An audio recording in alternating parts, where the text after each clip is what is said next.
Hello guys, welcome back. It's been a while. I just had to do a lot of things in my personal life. Now I'm finally done with that stuff, so I can finally get back to uploading. Anyways, in today's video, we'll be exploring the proposed locations of the lost city of Atlantis. To help with this, I'll be using this wiki article called Proposed Locations of Atlantis as a reference. I know, wiki, but this is the best article I could find on this topic. But don't worry though, I'll be reviewing the sources so I can give an even better detailing than the article on these theories, so we should be good. Adding to that, I am not going to be able to talk about every piece of evidence that these theories provide, since that would make this video like 30 hours long, so I'll try to hit the key points. And if I get anything wrong or misinterpret something, just let me know in the comments. Extending on that, a lot of this information in these theories are very speculative and are most likely not fully true. I'm just going on what the story says or theory says, but I will try my best to point out any faulty evidence. Also, I will not be talking about every single location, since to me the evidence for those ones are not as strong, or they have been debunked in the past. Besides one of the theories I'm going to talk about. One last thing. I know Atlantis is most likely an allegory for a nation falling thanks to their pride, but I think it's fun to speculate where the island really could lie if it did exist at some point. So, let's load up our ships, get on our sailor caps, and set off into the open ocean. To start, if you're somehow unfamiliar with Atlantis is a tale told in Plato's Timaeus and Critias. The story is briefly mentioned in the Timaeus, but fully explained in the Critias. Sorry if I'm butchering those. The tale of Atlantis was actually not made by Plato. In Plato's dialogues, it's actually told by Critias, who was a Greek philosopher who lived from 460 BC to 403 BC. Critias inscribes the story from Solon, another Greek philosopher, from around 630 BC to 560 BC, who was originally told the tale by ancient Egyptian priests during his travels in Egypt, specifically his time in the city of Sais. The story of Atlantis goes like this, as told in the Timaeus. 9,000 years before Solon's time, a great civilization hailing from the Atlantic Ocean made a hostile expedition into Europe and Asia. The power came from an island situated in front of the Pillars of Hercules, being larger than Libya and Asia put together, named Atlantis.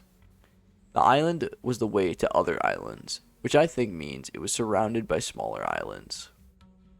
The empire that lived on Atlantis had full control over it, and several surrounding islands. The Atlanteans also had control over territories as far as Egypt, including parts of Libya, and territories in Europe as far as the region of Santorini. Eventually, the empire invaded Athens, in which Athens would fight back, pushing the Atlanteans out of the Mediterranean. More misfortune fell upon them, as their island was hit with violent earthquakes and floods, and in a single day and night, the island fell into the depths of the ocean. It is said, after the sinking of the island, the sea in those parts became impassable, thanks to a shoal of mud left in its wake. But after a while, the mud subsided, leaving small islands. The Critias starts by first telling how the island of Atlantis was formed. After the creation of the earth, it was divided into sections for all the gods, Poseidon being given the island of Atlantis. The island had a vast fertile plain in the center. 50 stadia from this plain was a mountain, which was not very high on any of its sides, so it was more of a hill. Just to get this out of the way, a stadia was a measurement used by the ancient Greeks. We really don't know how much length it was, but historians believe that was around 600 feet-ish, or 180 meters. Back to the story, in the mountain dwelled a primordial man named Evenor, his wife Leucippe, and their only daughter, Cleito. Poseidon fell in love with Cleito, enclosing her in the mountain to protect her. Poseidon surrounded the mountain with alternating zones of sea and land, encircling one another. Each ring was equal distance from each other. In total, there were 2 rings of land and 3 rings of water. This was done so no man could reach the center of the island on boat or foot. The outmost rings of land and sea had a length of 3 stadia. The middle rings were 2 stadia in length. Finally, the middle island was 5 stadia in diameter. The banks of the seas were raised considerably. This only allowed Poseidon to visit the middle island, since he was the god. In the center island, Poseidon brung up 2 springs of hot and cold water, while seeding the rest of the island with an abundance of every type of food. Poseidon then begot 5 pairs of twin male children with Cleito, dividing the island and surrounding land into 10 areas for each. The eldest son, Atlas, was given the middle island and the surrounding area, being hailed king over the rest of his brothers. His twin brother, Eumelus, was given the island towards the Pillars of Hercules, near the region of Gades, which is now Cadiz, Spain. Sorry if I butcher these names, but the second pair of twins were named Amphrys, and the other Avaemon. The elder of the third pair of twins was named Mezeus, and the younger was named Autochthon. Eleusippus was the name given to the eldest of the fourth pair, while the younger twin was named Mestor. Finally, the oldest of the fifth pair was given the name Azus, while Diapreps was the name given to the younger. It is said that the descendants of these sons were the inhabitants of the open sea. The empire of Atlantis was said to have such a large amount of wealth as was never before possessed by kings and potentates, and is not likely ever to be again. The Atlanteans had everything they needed, both in the city and country. If they somehow didn't have something, many things were brought to the island from foreign countries. Wild animals lived in the lakes, marshes, rivers, mountains, and plains of the island, ranging from the biggest and most ferocious of beasts to the most fragile and gentle of creatures. But most of all, there was a great number of elephants on the island. Atlantis was not only rich in fauna and flora. Mining of the island provided the legendary metal of orichalcum, being as precious as gold. There was an abundance of wood, roots, herbage, fruit, and flowers that dotted the land. The fruits ranged from the ones of the dry sort to the ones of the hard rind. From the fruits came drinks, meads, and ointments. With all of these resources, the people of Atlantis started to construct temples, palaces, harbors, and docks. To make the middle island more accessible, bridges were created to go over the zones of land and sea. They were a sixth of a stadium in width. The bridges were propped up by stone walls, while gates and towers were placed at the beginning of each sea. The stones were red, white, and black in color, being quarried from the rings and center island. The quarried caverns were refurbished as docks. The docks were full of triremes and naval equipment. A canal was made that stretched from the center island to the surrounding sea. The canal was 300 feet in width, 100 feet deep, and 50 stadia long. This allowed even the biggest of vessels to reach the innermost island. In the middle island, a royal palace was constructed in honor of the gods and their ancestors, which was maintained and ornamented in successive generations, each king surpassing the one before, until they made a building a marvel to see, known for its size and beauty. Other palaces were also present within the citadel. A temple was also present in the middle island, dedicated to Cleito and Poseidon, which was inaccessible by way of an enclosure of gold. This is where the family of the 10 princes first saw the light. It was tradition that the civilians of all 10 portions brought fruits as offerings to each of the 10 kings once a year. Neighboring this structure was Poseidon's own temple, which was a stadium in length and half a stadium in width, being the same height as the previous temple. The temple, besides the pinnacles, were covered in silver, the pinnacles themselves being covered in gold. The structure as a whole had a barbaric appearance. Inside the temple was just marvelous. The roof was made of ivory, wrought with gold, silver, and orichalcum, while the walls, pillars, and floors were coated with orichalcum. Statues of gold made in Poseidon's image were placed in the temple. In the center of the structure was a statue of the god riding in a chariot, led by 6 winged horses. Around him were 100 Nereids, which are sea nymphs, riding dolphins. The statue was so large that it touched the roof of the building with its head. On the outside of the temple were statues of gold, made in honor of the 10 kings and their wives. Great offerings to the kings came both from Atlantis city and from foreign cities where the empire had rule over, the offerings being left here.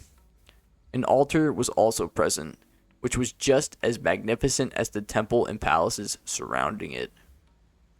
2 wells were constructed over the 2 springs, one for hot and one for the cold water. Cisterns were made to hold the water from the wells. Some of these cisterns were open to the sky, used as baths, and others were closed for winter. The wells supplied cattle with drinking water and irrigated trees and vegetation. The remainder of this water was transported in aqueducts along the bridges to the outer circles.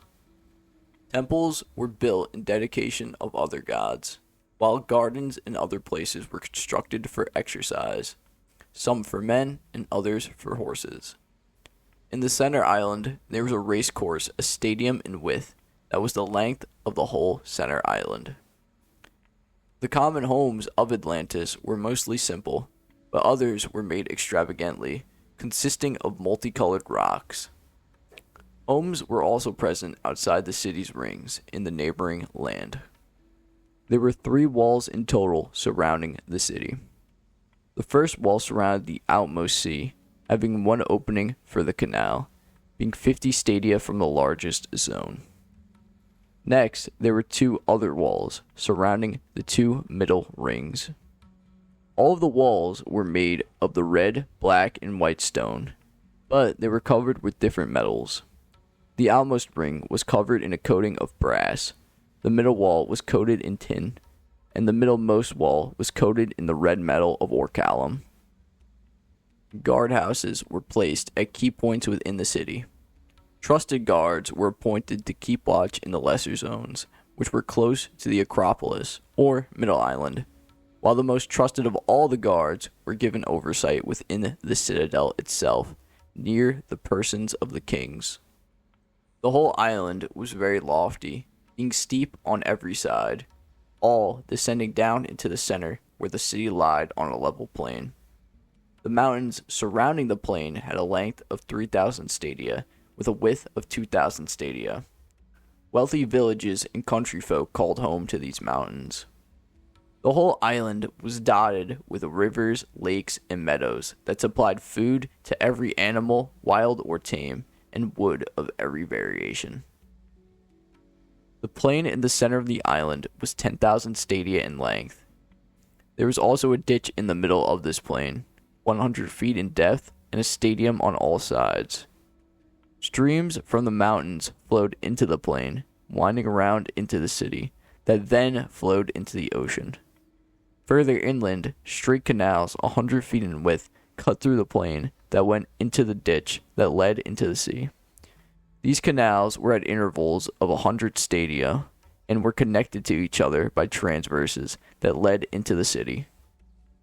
Citizens from the mountains sent wood and fruits in boats down the canals into the city. Twice in the year they gathered the fruits of winter. This fruit had the benefit of much rain and a great supply of water from the summer months. The population of the island was divided into lots that were a square of a 10 stadia. There were 60,000 lots in total.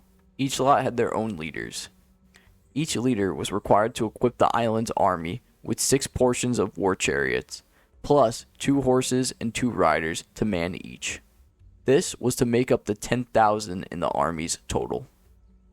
Plus, the leader had to supply the army with a pair of chariot horses without a seat, with a horseman who could fight on foot carrying a small shield, accompanied by a charioteer who stood behind the horsemen that would guide the two horses. Lastly, each leader must furnish the army with 2 heavily armored soldiers, 2 slingers, 2 stone shooters, and 3 javelin men who were lightly armored, and 4 sailors to man the 1,200 ships in the country's navy. This was the military order of the royal city, but the orders of the other 9 governments did vary a bit. As for the government of Atlantis, each of the 10 kings had their own division and their own city, like mentioned. Each king had absolute control of the civilians and laws. They could punish and slay whoever they wanted. Their laws could only be overwritten by the commands of Poseidon himself. These were inscribed by the first kings on a pillar of orichalcum, which was situated in the middle of the island, at the temple of Poseidon. Inscribed on the pillar besides the laws was an oath invoking mighty curses on the disobedient. As for their customs, the kings would gather every 5th and every 6th year alternately at the temple. When gathered together, they would consult about their common interests, inquire if anyone had transgressed in anything, and passed judgment. And if before they passed judgment, they gave their pledges to one another seeking advice on the matter. Bulls had free range of the temple grounds. The 10 kings, after they offered prayers to their god, would hunt one of these bulls, without weapons but with staves and nooses. Once captured, they would lead the beast up to the pillar and cut its throat over the top of it so the blood fell upon the sacred inscription. Poor bull. After slaying the bull, they would burn its limbs. Next, they would fill a bowl of wine and cast in a clot of blood for each of its limbs. The rest of the bull they put in the fire, after having purified the column. Then they drew from the bowl in golden cups, pouring the tribute on the fire. The kings then made oaths that they would judge according to the laws on the pillar. They would punish any that had already transgressed against them. They would never break that oath, if they could help, offend against the writing on the pillar, and would neither command others nor obey any ruler who commanded them to act otherwise than according to the laws of their father Poseidon. This was the prayer which each of the kings offered up for himself and his descendants, while drinking and dedicating the cup out of which he drank in the temple of the god. After their needs were satisfied, when darkness came out and the fires were cool, all of them put on the most beautiful azure robes, sitting over the embers of their sacrifice, by which they had sworn, and exhausting all of the fire of the temple, they received and gave judgment. If any of them had an accusation to bring against anyone, and when they gave judgment at daybreak, they wrote down their sentences on a golden tablet, putting it together with their robes to be a memorial. There were many special rules affecting the 10 kings inscribed in the temples, the most important being the following. They were not to take up arms against one another, and they were all to come to the rescue if anyone in any of their cities attempted to overthrow the royal house. The supremacy of the whole nation is to be given to any of the descendants of Atlas, and the king was not to have the power of life and death over his kinsmen, unless the majority of the 10 agreed.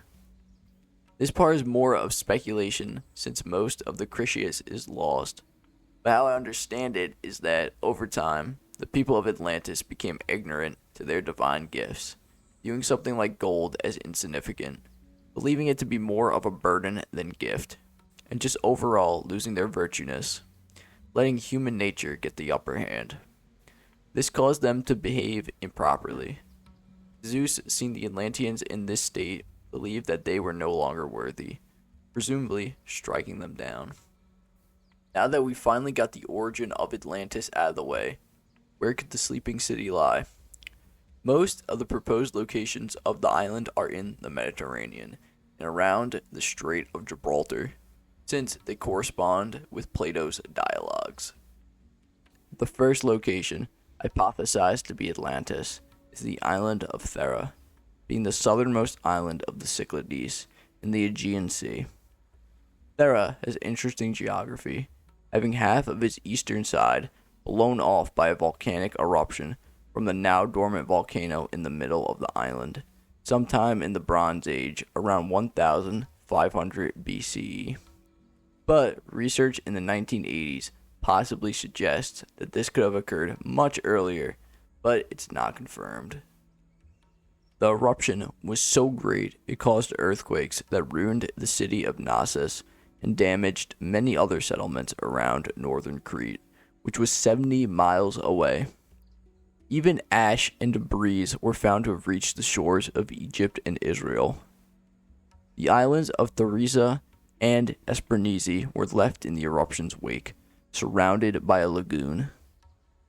Thera now primarily consists of lava and pumice, but the coasts of the isles consist of red, white, and black volcanic cliffs that reach a staggering height of 1,000 feet, very similar to what was described by Plato.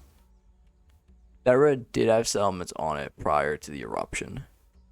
The first excavations occurred during the year 1869. This revealed a ruined city on the northern tip of Thera. The next set of excavations started in 1895 and ended in 1903, led by a German archaeologist, discovering even more ruins. Further digging was done by Spiridon Marinatos during the 1960s that uncovered a Minoan city buried under volcanic rocks. Regarding the time frame, Solon was told this story by Egyptian priests. The Egyptians had a calendar like us, 1 year being 365 days and 12 months to go along with that. It could be a mistranslation by Solon. Instead of 9,000 years, the Egyptians could have been talking about an event 9,000 months before, which would be 750 years. That would make it so that the eruption of Thera would be around the same time as the destruction of Atlantis. I decided, you know what? Let's do a tier list with this video, because who doesn't like a tier list? But anyways, let's start off with Thera. I think Thera is the best location. I know we're starting off with a heavy hitter, but to me, it makes the most sense. Let's look at its geography first. Plato described Atlantis as a city that had rings of land circling rings of water, and in the middle of those rings was a island. Thera is basically the same description that Plato provides for Atlantis City. Not the whole continent, but Atlantis City. Second, there was a civilization that lived on Thera how many thousand years ago that was decently powerful. A very decently powerful trading civilization in the heart of the Aegean Sea that the Egyptians probably would have known about. Third, the island's still around, but most of the island was destroyed by a volcanic eruption that caused earthquakes that sunk half of its western, or most of its western side, and in its wake left islands described by Plato. And even the time frame, it could have been a mistranslation by Solon. Instead of years, it could just be months, and if we go by the months, it would align very, very, very well with the destruction of Thera. So, I'm going to say Thera is the best location so far. Our next location takes us to mainland Greece, the lake Copais, where Robert L. Scranton believes the city lies. Scranton states that there are many similarities between the lake and Plato's description. For example, dikes are present around the edge of the basin that collect water from the nearby rivers flowing from the surrounding mountains. This water is then released from half man-made, half natural tunnels to the sea. This shows that the basin at some point had some type of device or devices that were used for controlling water flow in and out of the basin. Adding to this, the plain protected by these dikes was crossed with a great canal, like the geography of the fictional Atlantis. Even towns were settled by the small hills surrounding the plain. Some of these hills were islands before the drainage system was introduced. Scranton claims that the scale of these works showed that it had to belong to a powerful and prosperous race. Scranton even claims that the whole population surrounding the basin was wiped out by drowning, when the drainage system in the basin was closed by accident or due to a lack of care. Because of this, the dikes and canals decayed, letting water flow right in. In the flood's wake, it left the area a marshy lake. You're probably asking, what about the location? Scranton addresses this. Scranton believes the Pillars of Hercules were too far away for a civilization beyond that to find Athens, let alone wage war against them. Scranton believes it would make much more sense if they lived closer, and that over the course of time, the tale could have changed to say that the nation was far out into the Atlantic. Scranton suggests that Atlantis being around as early as 9000 BC could only be a fictitious figure. Scranton believes that the great number only means that it was around a long time ago. The actual date of the Copais drainage system is unknown, so we can't put an exact date on it. Some other details that connect Lake Copais to Atlantis is that the area back then was decently wealthy in the Minion period, presumably at least as early as the Mycenaean age. In addition, details relating to the cult of Poseidon and their practices, such as bulls being sacrificed, the bulls being hunted with staves and nooses, these having similarities to ancient Minoan practices. Some elements of this culture could have reached pre-Mycenaean Greece. Scranton even goes as far as saying that Atlas, the eldest son of Poseidon, had close associations with Botea, independent of Plato, having children and descendants that lived in the area of Lake Copais. Lake Copais. Personally, I think it's honestly unlikely. And you're asking, you're probably saying, there's a lot of good evidence to suggest it is Lake Copais. This is a post-edit note. I completely forgot to mention this, but Lake Copais doesn't exist anymore. So, if a civilization did live there, we would 100% know. And there's nothing there, so I would put this now, no chance. Sorry about that. But the problem with the evidence is a lot of it, I feel like, to me, is very, speculative. Like the drainage system or them presumably being wealthy. I know the Minoans did worship bulls. I'm not, telling us that they did worship bulls. Even that's what Thera, I think it was a Minoan civilization that lived on Thera, but they worship bulls in Crete. Or no, northern Crete, but yeah. It's a lot of the evidence, but for me, the drainage, all that, I feel like is very speculative. Even I just don't really believe it's here. It just doesn't make a lot of sense to me, personally. So I'm going to put it unlikely. Our third location takes us to Cyprus, where former architect Robert Sarmast claims Atlantis lies, specifically on the eastern side of the Mediterranean, in the Cyprus Basin.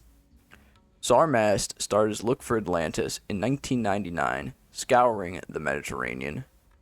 Sarmast eventually made a topographic model of the whole Mediterranean, which allowed him to change the sea level.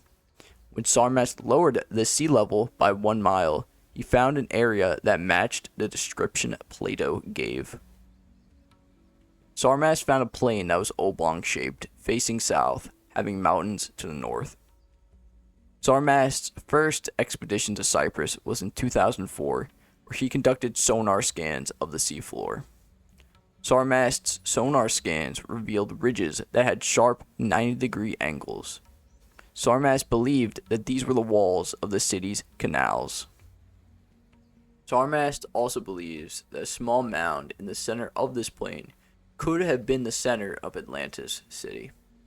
Reinforcing Sarmast's beliefs are the abundance of copper, which made up one of Atlantis' walls, and the presence of Cyprus dwarf elephants.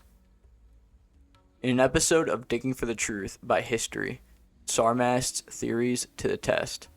Using a side-scan sonar and a sub-bottom profiler, They found that it was just displaced sediment forced up by tectonic movements. So, TLDR, the ridges were natural, not man-made. This matches what previous geologists believed happened. Adding to this, Sarmas believes that the city of Atlantis was wiped out by a flood coming from a breach in the Gibraltar Dam. But this event, the Messenian salinity crisis, and subsequent Cyclean flood happened millions of years ago. So that would mean that the sea level would have been the same as it is now for millions of years. But Sarmast argues this point, claiming that 18,000 years ago, there was not just one Mediterranean Sea, but three. But Sarmast doesn't back these claims with any source or evidence. Cyprus, this one I think is obvious, no chance it's here. But I do want to say I do respect Sarmast a lot. He really went out of his way to try to find it, and that's more than a lot of people can say. So, but either way, it's not here, so no chance. It's a no chance tier. We will now be heading back to mainland Greece, to the Gulf of Corinth, more specifically, the ancient city of Helike. Many people believe that the story of Atlantis was based on stories that Plato experienced during his life. Helike can be one of them. The sinking of Helike was only a few years before Plato wrote his dialogues. You would be very aware of the sinking of Helike. That would have happened only 100 miles away. Helike is known for its intense seismic activity. This activity caused earthquakes, which then caused a tsunami that can be blamed for the destruction of the city in the winter of 373 BC. The citizens of Helike also worshipped Poseidon, having statues of the god. Even their coins had Poseidon's face on them. Furthermore, liquefaction of the ground helped sink the buildings into the earth, while doing so brought up water from the ground, making the city almost vanish within the earth. Liquefaction, for those who are asking, is a process in which waterlogged sediment loses its strength due to strong ground quakes, like earthquakes. You're asking, but Helike is not in the water, it's buried under land. The rush of water from the flood formed a small lagoon over the town. This lagoon then filled with sediment from the river connected to it, burying the city. Helike, Helike, Helike. I'm going to put Helike in high possibility. I don't want to put it in best location for the only fact that Plato got the story of Atlantis from Critias, who got it from some old dude, and who that old guy got it from Solon. So the story of Atlantis, I feel like, would have to have existed far before Helike. But when Plato was writing or retelling the Atlantis tale, it wouldn't be that far-fetched for him to maybe put elements of Helike in the story, like worshipping Poseidon and all that, and he could have got that from Helike, and he would have obviously known about Helike. It would have been very prominent, because the sinking of Helike was only like 100 miles away from him, so he would know about it. So I could definitely see a world where Plato got elements of Helike and put it in the Atlantis tale. So I'm gonna put Helike at high possibility. I think there's a very good chance that Helike can be, or could be, or no, Atlantis could be based on Helike. Our next location leads us to Turkey, where Peter James, a British author and archaeologist, believes Atlantis could be. He argues that Solon did learn about the story in his travels, but not from Egypt, but from the region of Lydia in Turkey. James cites that Solon did go to Egypt, but that was only one of his destinations. His other was to the Lydian king Critias in Sardis. James believes while Solon was at the king's royal palace, he was told the story by a priest, scholar, or some type of historian while exchanging stories and beliefs. One of these tales being of Tantalus. James says that Atlantis is almost identical with the lost city of Tantalus, a city that was rich and powerful that later lost its grace from the gods, being casted down by earthquakes and floods. Adding to that, Tantalus, the ruler of the city, is a mythological counterpart to the first king of Atlantis, Atlas. Tantalus was the king of Lydia and Phrygia. He was the husband of Dion the Pleiad, ruler of Tantalus. Tantalus' descendants were famous lyre players. The nation was wealthy. The ancient Lydian Empire reached the borders of Egypt. The ancient Lydians colonized Tyrannia. Tantalus rebelled against the gods. He was sentenced to hold up the sky. He was then crushed under Mount Xiphilus. His kingdom was destroyed by earthquakes and floods. Then Tantalus was submerged under the water. While Atlas was the son of the nymph Asia Lydia, father of Dion the Pleiad, ruler of Atlantis. Atlas was a master lyre player. Atlantis was wealthy. The Atlantean Empire reached the borders of Egypt.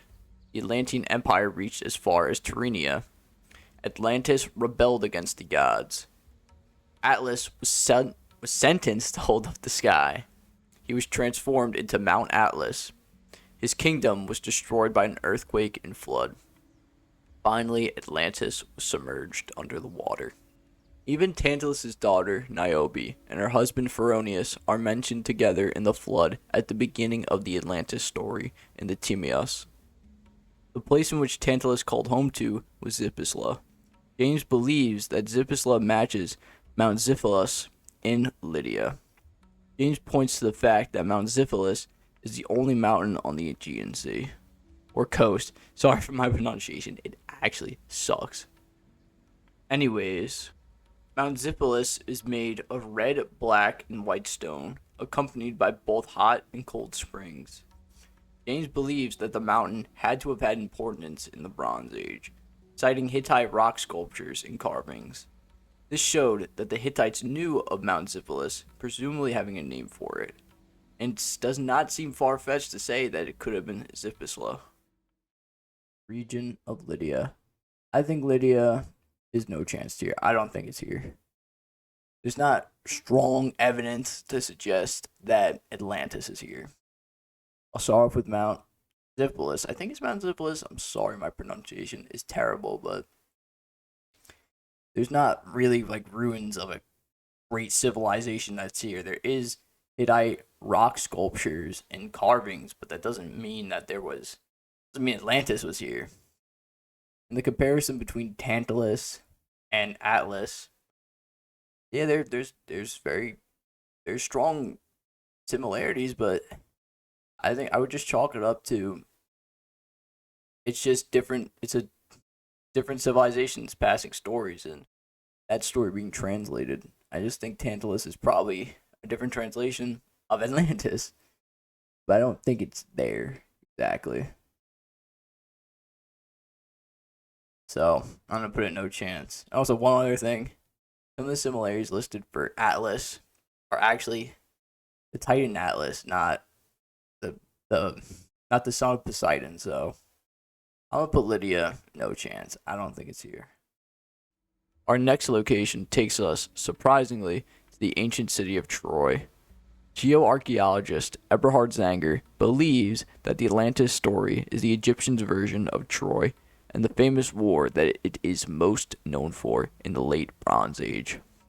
Eberhard thinks that many characteristics unique to Troy match what Plato described Atlantis to be. Troy is located near the narrow Strait of Gallipoli, with hot and cold springs near the city, matching what Plato wrote in his dialogues. Troy and Atlantis have similar architect and city designs, similar army forces with a war fought with 1,200 naval ships, and finally, both civilizations being defeated by the Greeks. But Troy isn't close to the Pillars of Hercules. Eberhard believes that Solon used the term Pillars of Hercules to help with the translation, and that the term itself wasn't used for the Strait of Gibraltar until 500 BC. Before that, it could have been used for more general locations. What about Atlantis being on an island? Eberhard points to the term island back then, symbolizing many things, mostly being used to describe a shore or distant land. Even the size of Atlantis could be a mistranslation. Instead of the size of Atlantis being the size of Asia and Libya, it could be that their span of influence is that size. Troy, like mentioned, has similar environmental features like Atlantis. Troy itself was built in a plain bordered by low mountains on the seafront, being only around 9 kilometers away from the Strait of Gallipoli. Troy had 2 channels that matched the description of the Atlantean ones, both being 100 feet in depth. The rituals the Atlantean rulers did are similar to possible rituals done by the people of Troy. Excavations in 1933 by Carl Blagan found a long, narrow building called the Anta House, which had the remains of burnt debris mixed with animal bones. Blagan came to the conclusion that this was a place of worship that housed a cult that would burn offerings. The area outside of this building was sacred grounds with a presence of 4 pillars. Eberhard believes that the time frame is a simple miscommunication between the civil and solar calendars. So, take the lunar years of 8,000 and divide that by 12.37, the number of moons per year in the Metonic cycle. It would place the War of Atlantis in Greece around the 13th century, more specifically between 1318 and 1207 BC. This puts the War of Troy around the conflict between Atlantis and Greece. Eberhard points out a possible lineage between Troy and Atlantis. Eberhard says that even the word Atlantis is an adjective derived from Atlas that designates a patronymic, I think that's pronounced it. A patronymic is a word that designates a father-daughter relationship, making the word Atlantis mean Atlas daughter. Why is this important?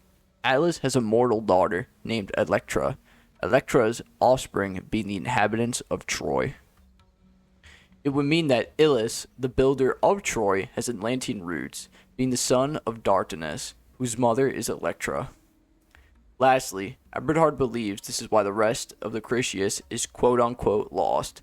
It could be that Plato stopped writing it because it sounded like Troy and he didn't want to basically just copy the story or change it. When I first saw Troy on this article, I really didn't believe it was it, but seeing the evidence, I think it's a 50-50. The only reason for me to not put it higher on the list is that A, the Trojans didn't worship Poseidon, and also the city of Troy wasn't sunken into the water.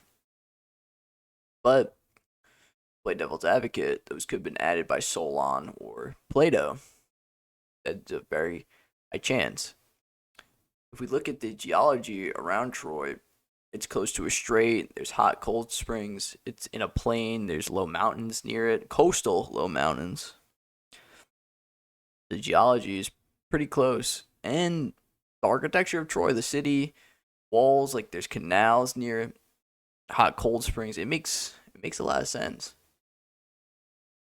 I can definitely see it. I can definitely see Troy or Atlantis being the Egyptians' retelling of Troy, and maybe adding fantastical features to it, or Solon, Plato adding fantastical features to it. So I'm going to keep Troy 50-50. I think there's a very high chance Atlantis could be Troy. We will now be traveling a little bit upward to the Black Sea. Christian M. Schopp and Siegfried G. Schopp believe that Atlantis was a late Stone Age settlement, Neolithic or Chalcolithic in nature, residing in today's northwest Black Sea that was sunk around 5,510 BC, when the ocean flooded the freshwater lake that existed there before the Black Sea. The lake theory they were referring to was theorized in 1997 by American marine geologists Walter Pittman and William Ryan. They claim that today's Black Sea used to be a freshwater lake. This theory is commonly known as the Black Sea Deluge. Following this theory, the shoreline of the Black Sea would have been around 350 feet below the level of the ocean around the end of the last ice age in 20,000 BC. But dating of fresh and saltwater seashells in the sea found that the salinity of the lake changed rapidly from fresh to saltwater around 5,500 BC. This flood was most likely caused by the steady increase of water buildup between Europe and Asia at the Bosphorus Strait. When the expanse of water was too great, it flooded the freshwater lake with a great amount of salt water. The level of this lake was then raised to 45 feet below sea level. Adding to that, the Marmara region is known for its earthquakes, even to this day. Putting more fuel to the fire, in 2001, American explorer Robert Ballard searched the submerged shoreline off the coast of Turkey, finding evidence of human settlements. An earlier expedition with the use of a submarine found Noah's plate on the primordial coastline. This plate was dated to be around the Neolithic era, but this evidence is now widely accepted. Now to the Atlantis theory. The belief is that instead of most settlers from Turkey going to Greece from the Aegean Sea in the 7th millennium, this theory proposes that most of them went north to the coast of the freshwater lake, now known as the Black Sea. These early settlers found favorable climate, fertile soils, and lots of rivers. Here was the center of early Neolithic culture, more specifically Civilization X, which is believed to be Atlantis. But after the flood in 5000 to 500 BC, the people of the great civilization left in search of new land, causing great migration to all areas, mostly Europe, subsequently causing the spread of the Indo-European language. This event could also be a possible cause of the Neolithic diaspora. This theory is reinforced if we consider a possible language connection. Letters found in the Balkans are thought to be from Babylonian colonists, but this writing looks eerily similar to old European writing, which is dated to be no later than 5500 BC, meaning that it was made 2,000 years before the first signs in Mesopotamia. This could mean that the two writing systems are possibly the same, or at least have a connection to one another. Now, why is this important regarding Atlantis? First, this helps us find what time frame Atlantis existed at. The theory states that such a complicated story could not just be passed down by word of mouth. There had to be some type of writing system back then. So, if Atlantis existed between 6000 and 3000 BC, and this language was right before the flood, there would be no way that the destruction was not written down in some way. So, the story would be that refugees from the flood came to Egypt with a written account of the destruction of their legendary city. This theory cites German archaeologist Gunther Dreyer redating the first Egyptian writing. He found by 3400 BC there was a complete set of phonetic writing that existed. This means that Egyptian priests would be able to archive the story. Adding to the refugee part, one of the oldest writing systems was found in the Danube region within the Balkans. This could possibly be a sign of the refugees from the flood moving upward into Europe. The area from the basin in the northwest Black Sea to the area from the Danube River to the Don River and from the Dnipropetrovsk, I think that's how you pronounce it, I definitely butchered that, sorry, to the ancient shoreline of the lake coincides with the size of Atlantis mentioned in the dialogues. Also, as described in the dialogue, the area is slightly sloped towards the Black Sea rim. The mountains to the north of the Black Sea, the Carpathian Mountains, could have supplied the city with wood, salt, gold, silver, possibly copper and obsidian by the Starcevo Kores Kris culture. I definitely butchered that, I'm super sorry about that. Anyways, but Atlantis was on an island, which is actually kind of correct. In the middle of the ancient lake was an area with channels and rivers on all sides. The area itself, though, was not an island. The word island had two different meanings. Swiss geoarchaeologist Eberhard Zanger, quick callback, found out that the Egyptian hieroglyph means both island and foreign country. That could mean that the middle area of the lake could have been the capital and or the whole country of Atlantis itself. The Strait of Hercules described in the text matches the Bosphorus Strait better than the Strait of Gibraltar. The theory states, like the others, that this is a simple misinterpretation by the Egyptian priests or Solon himself. First, the term Pillars of Hercules was not originally used for the Strait of Gibraltar. Second, if we take a look at mythology, we can see that the strait was made by Hercules when he dug up the channel. This interpretation doesn't fit the massive Gibraltar Strait. It more fits the smaller 20-mile by 1-mile Bosphorus Strait. Fueling this, a possible misinterpretation is that Hercules went to Iberia, which is Spain, but is also the name of the Kingdom of Iberia on the east coast of the Black Sea. Our last bit of evidence is a possible connection between obsidian and orichalcum. Around 5000 BC, obsidian was used as a form of primitive currency between civilizations, second to gold, before being replaced by spondylus shells, beginning in 5500 BC. Presumably, after the flood, the value of obsidians would have dwindled, making it useless as a currency. Now, where do I put the Black Sea? I'm going to put the Black Sea, honestly, 50-50. I think there's good evidence to suggest that it could be here. The only problem is, that's why I'm kind of teetering on 50-50 and unlikely. It's like between. I feel like it's between, but I would more favor 50-50. But the problem with the Black Sea is that we really don't. There's evidence of civilizations living around the ancient, or possibly living around the ancient lake, but there's not evidence of a really great civilization being there. So I just can't put it higher. And obsidian orichalcum is actually an interesting connection, but orichalcum is said to be red and obsidian's like black, so it doesn't really fit to me. I think there's strong evidence and there's not strong evidence. I would put it 50-50. Teetering on unlikely, but I more favor 50-50. So that is where Black Sea will lie for now. We will now be heading a little bit up north to the Sea of Azov. This theory is proposed by Leon Flying Eagle and Mary Whispering Wind.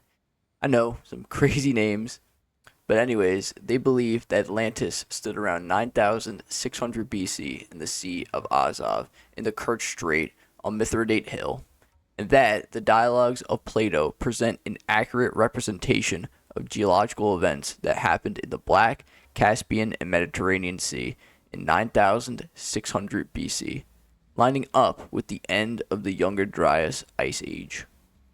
According to this theory, glacial water melted from the ice at the end of the Younger Dryas Ice Age, raised the level of the Caspian Sea. Then, a subsequent earthquake suddenly hit Kerch, Crimea, Ukraine, in the ancient location of Atlantis, having a magnitude of 8.9. The theory cites tectonics of the Kerch Peninsula that reveal evidence of this. Adding to that, the earthquake caused the Manich-Kerch Gateway to fracture, allowing the Caspian Sea to break through into the farmlands of Atlantis. With the flood and earthquake, the farmlands of Atlantis were completely destroyed, thus increasing the intensity of the floodwaters from the Caspian Sea. The island of Atlantis then disappeared beneath the floodwaters, which filled the Azov Depression. The earthquakes and resulting tsunami washed away any other islands in the Black Sea, also causing the Black Sea to flood into the Attica via the Sakarya River Delta, and or the breaching of possible subterranean outflow channels. This causing the farmlands of Attica and Hellas to be washed away into the Mediterranean Sea. Even the presence of Caspian Sea mollusks in the Black Sea, the Sea of Marmara, and the Dardanelles could show the presence of a massive tsunami that brought these creatures over. The theory also states that the sinking of Atlantis did leave islands in its wake. Those islands could be the islands of the Aegean Sea. The Sea of Azov, I'm going to put the Sea of Azov no chance tier. I don't think it's here. This theory is very similar to the Black Sea theory, but I feel like, at least with the Black Sea theory, there's stronger evidence. But for the Sea of Azov, there's not really as strong concrete evidence to suggest that's here. Also, I want to say quick shout out to Leon and Mary, because I love their. I was looking at their website. It's super out there. It's like super early 2000s. But I always love it when people go out there and try to uncover the mysteries of this world, but I don't believe it's here. So I'm going to put it no chance tier. We will finally now be leaving the inner part of the Mediterranean, finding ourselves at where it all began, the Pillars of Hercules, more specifically, the Strait of Gibraltar. Rainer W. Kuhner believes that Atlantis was the home of the Sea Peoples. Kuhner compares Plato's description of the Atlanteans and the description of the Sea Peoples by Ramses III. Here are the similarities that Kuhner lays out. The Atlanteans fought against Europe, Asia, and every country within the mouth, i.e. against the eastern Mediterranean countries. The Sea Peoples destroyed the Hatti in Anatolia, Kode and Carchemish in northern Syria, Arzawa in southwest Anatolia, Elysia on Cyprus, and fought against Egypt, all of these being nations in the eastern Mediterranean. The Atlanteans lived on an island and resided over several other islands. The Sea Peoples also came from islands. The Atlanteans had reigns in Africa from the Pillars of Hercules to as far as Libya. The War of the Sea Peoples against Egypt occurred during the same time as the war between the Libyan Meshwesh and Egypt. According to Ramses' report, they appeared to be allied. Atlantis consisted of 10 countries. According to the Karnak inscription written under Pharaoh Metinta around 1200 BC, the Sea Peoples consisted of Ekwesh, Eresh, Lucca, Sheridan, and the Shekoesh. And according to Ramses III, their confederation consisted of the Pelset, Beker, Shekoesh, Denon, and Weshesh, making 9 in total. And if you include the Libyan Meshwesh, that makes 10. The army of Atlantis had more than 1 million soldiers. Ramses III claimed to have beaten hundreds of thousands of sea peoples. Occasionally, he spoke of millions of enemies whose numbers were equivalent to the swarms of locusts or grasshoppers. The Atlanteans had 1,200 warships. The Sea Peoples had a large fleet of warships. The Atlanteans had chariots pulled by horses. The Meshwesh did have horses, but their carts were pulled by oxen. The Atlantean kings reigned for several generations, and after a while, they lost their faith and virtue. Ramses III wrote that the Sea Peoples, before they became warring, they were more so peaceful. During one day and one night, Atlantis sunk by an earthquake into the sea. Ramses III wrote that he let the Sea People see the majesty and force of the god of water Nun when he broke out, the god destroying their towns and villages under a surge of water, leaving the tips of mountains as their only remnant.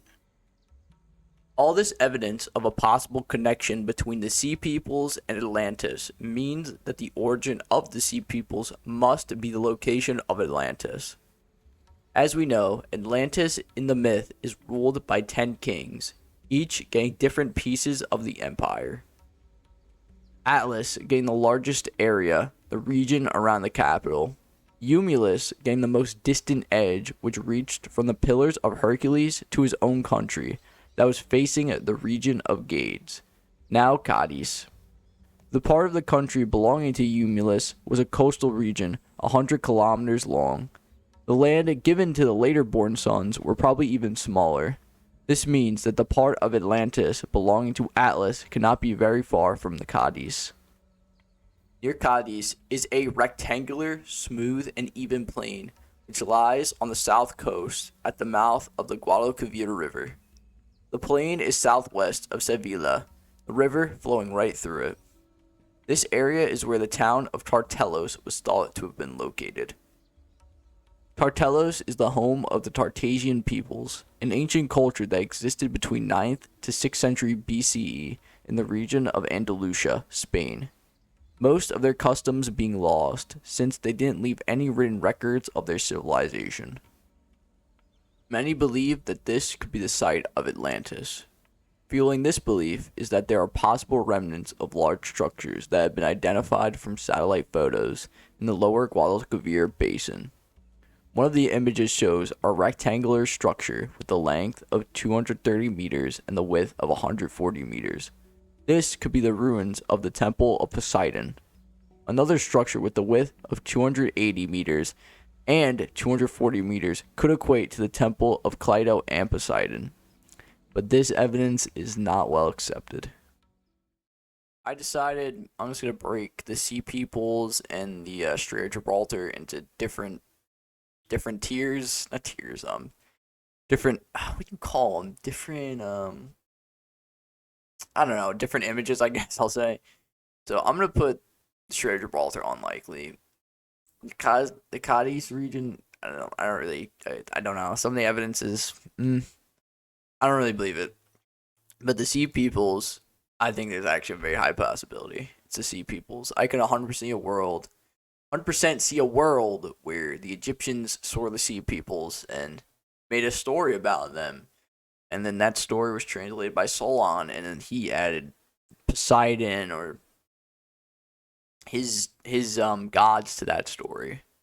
I think the Sea Peoples is very likely, and also Sea Peoples, they warred against a lot of the Eastern Mediterranean countries. They were very powerful too. They were not a weak nation, and they looked like they consisted of a lot of nations. Sea Peoples makes a lot of sense to me, so I'm gonna put the Sea Peoples high possibility. Strait of Gibraltar, though, I'm gonna put that unlikely. Finally, leaving the Mediterranean for good, we reached the coast of northwest Africa, better known as southern Morocco, where Michael Hübner believes the city lies, specifically south of the High Atlas on the Atlantic Ocean, and on or close to the Sus Massa Plain. Even though that area of Morocco is not an island, Hübner believes that the word Nissos, which was used by Plato to describe Atlantis as an island, does not necessarily mean it meant it was an island. Hübner states that the term Nissos was also used for peninsulas or river deltas. Hübner states that Atlantis as an island that is completely surrounded by water can't be found in the dialogues. Hübner believes that Plato meant a plain situated on the Atlantic shore that goes into the middle of the island, if we assume that the term Nissos was used for shoreline, instead of a plain on the Atlantic shore that was situated in the middle of the island. An island with a shore in its middle makes no sense at all, and therefore we cannot use it to say that Atlantis was a real island. The northwest parts of Maghreb were called Jizrat el-Maghreb, meaning island of the west, by ancient and medieval Arabic merchants. They used the term Jizrat, which means island, since the whole region is isolated by the Atlas Mountains, the Sahara, the Mediterranean, and the Atlantic Ocean. The most isolated region within this island is the Sus Massa Plain, which lies between the High Atlas and Anti-Atlas, and therefore it could be called an island within an island if we use the terminology of the Arabic merchants. Still today, the Sus Massa Plain and its adjacent valleys are said to be still called island by the native Amazigh people. The Amazigh are said to have inhabited this area for at least 5,000 years.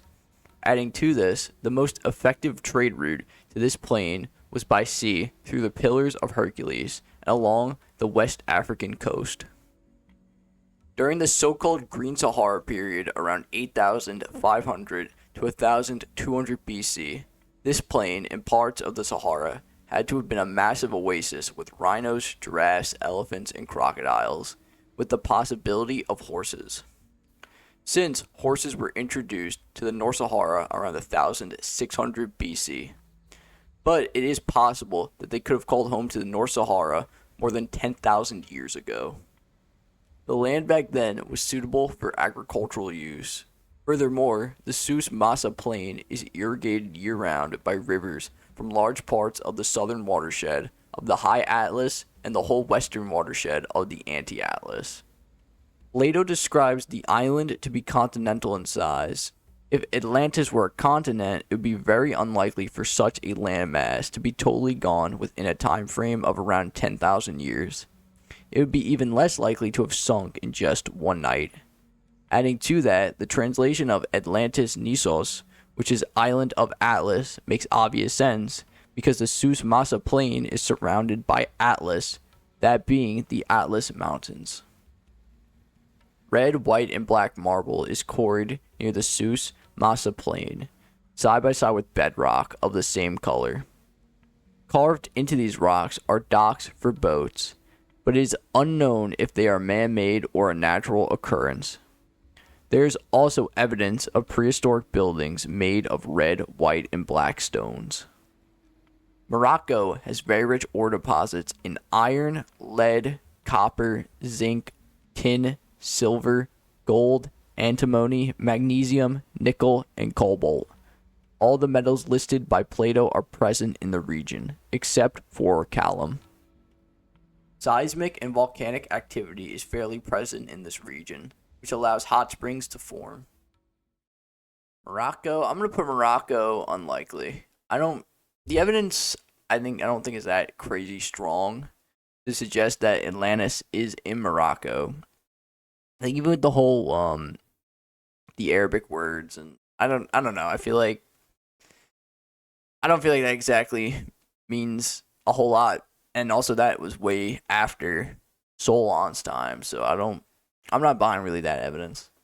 And even the docks and all that carved into the side of the shore, like that might be all natural, like that might not even be man-made.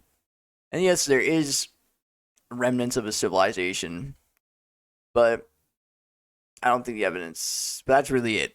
Besides that, I don't really think the evidence for the High Atlas is strong to be Atlantis. So I'm going to put it unlikely.